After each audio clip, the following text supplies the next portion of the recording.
tinggalkan rupiah di kota untuk menuai dolar di desa.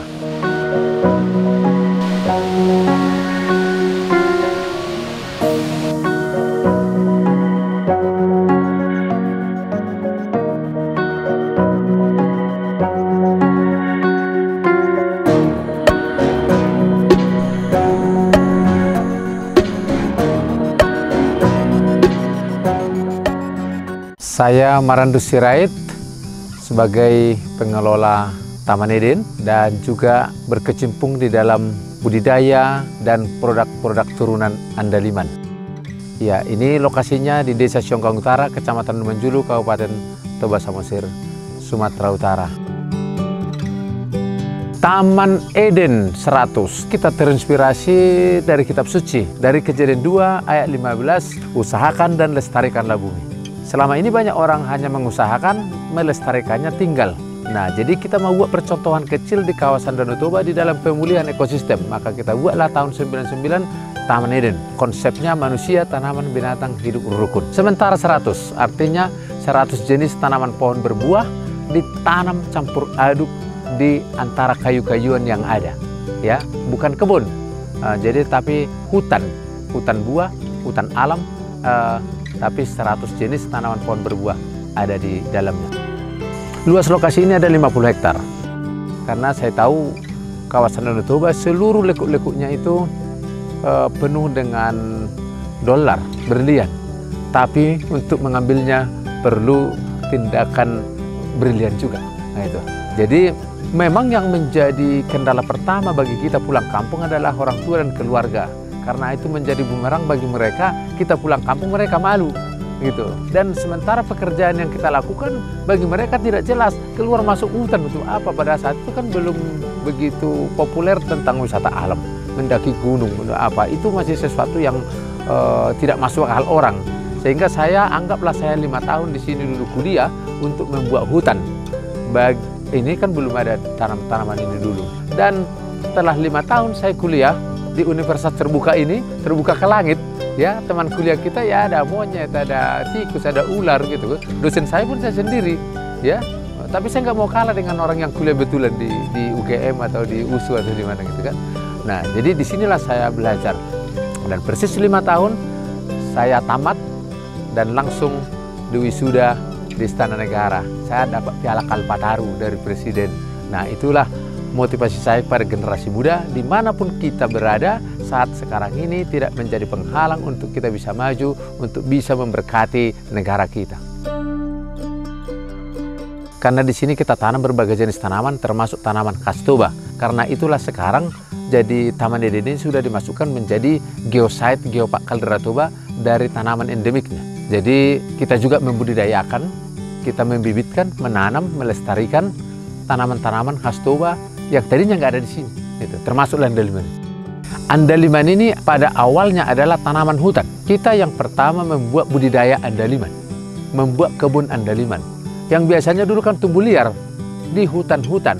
Jadi kita bina kelompok tani supaya ada kebun andaliman dan cocok penelitian kita di antara tanaman kopi dia, karena tanaman andaliman harus ada pelindungnya. Jadi andaliman ini memang terkait dulunya di Tanah Batak hanya terkait dengan perempuan dominannya. Karena tanaman ini tanaman yang berkaitan dengan bumbu dapur. Jadi tahun 2017 kita mau coba andaliman ini kita keluarkan dari sekedar bumbu dapur. Ya, supaya semua orang bisa menikmatinya. Kalau hanya di dapur terbatas orang yang membelinya. Maka kita buat ada keripik andaliman, ada bandrek andaliman, ada bakso andaliman, ada tahu goreng andaliman. Muncullah yang lain-lain juga, ada spaghetti andaliman, ada pizza andaliman, dan macam-macam. Dan tahun 2017 saya pernah ada medali emas dan pin emas dari Menteri Kehutanan dan dari UGM. Itulah saya jual 2017 untuk pertama membuat kebun andaliman. Dengan motto saya begini, lebih baik menanam sebatang pohon di alam terbuka daripada menyimpan sebatang emas di lemari besi terkunci. Nah, jadi emas saya itu saya buat jadi pohon, dan pohon itu andaliman. Jadi andaliman ini bisa kita produksi berbagai jenis, ada andaliman bubuk, ada andaliman biji kering, dan ini sudah bisa kita kirim jauh ke berbagai negara karena tidak rusak di jalan. Mau sebulan pun di perjalanan udah aman dia. Kan kira-kira. Jadi andaliman ini sekarang udah terkait perempuan, terkait ekonomi, terkait budaya. Karena di budaya Batak itu kalau nggak ada andaliman di pesta-pesta tertentu bisa jadi omongan itu. Dan terkait dengan lingkungan hidup. Andaliman ini tanaman di antara tanaman yang ada. Dan tanaman ini pun di hutan ditanam, kita tidak harus bermusuhan dengan monyet, dengan binatang lainnya seperti musang dan kelelawar karena tidak dimakannya. Coba kalau kita tanam kopi atau pisang di hutan, kita pasti meracun monyet-monyet itu. Ini kita bersahabat, maka tanaman ramah lingkungan. Andaliman ini tidak perlu perawatan yang khusus, yang penting cocok tanahnya. Tidak perlu bersih kali kan? Hanya kita ada memang hama-hama tertentu, hama daun dan hama akar, ya, dan hama batang itu. Jadi penanamannya yang penting satu, ketinggian 1000 meter di atas permukaan laut. Yang kedua, tanahnya lembab, tapi jangan tergenang air. Yang ketiga, tanahnya gembur. Kalau bisa ya banyak serasa-serasa, makanya di hutan-hutan itu kan. Tapi teknologi sekarang walaupun tanah tadinya keras itu bisa digemburkan, taruh sekam, taruh kompos itu gembur sendiri. Ya, ditaruh sekam seperti rongga udaranya bisa ini. Kalau datang hujan tidak tersimpan, dia lama di situ. Yang berikut, tidak boleh terlalu telak matahari dan tidak boleh terlalu teduh. Kalau terlalu teduh nanti bisa batangnya meluncur ke atas, cabangnya sedikit. Kalau dia terlalu kena matahari, keriting dan lama-lama mati. Panen raya andaliman di Toba itu biasanya bulan 2, 3, 4. Panen raya paling banyak. Dan disinilah harganya bisa 5.000 sekilo. Kadang nggak laku pun. Tapi sekarang setelah mulai viral andaliman ini, udah jarang di bawah 20. Walaupun panen raya. Andaliman ini adalah rempah.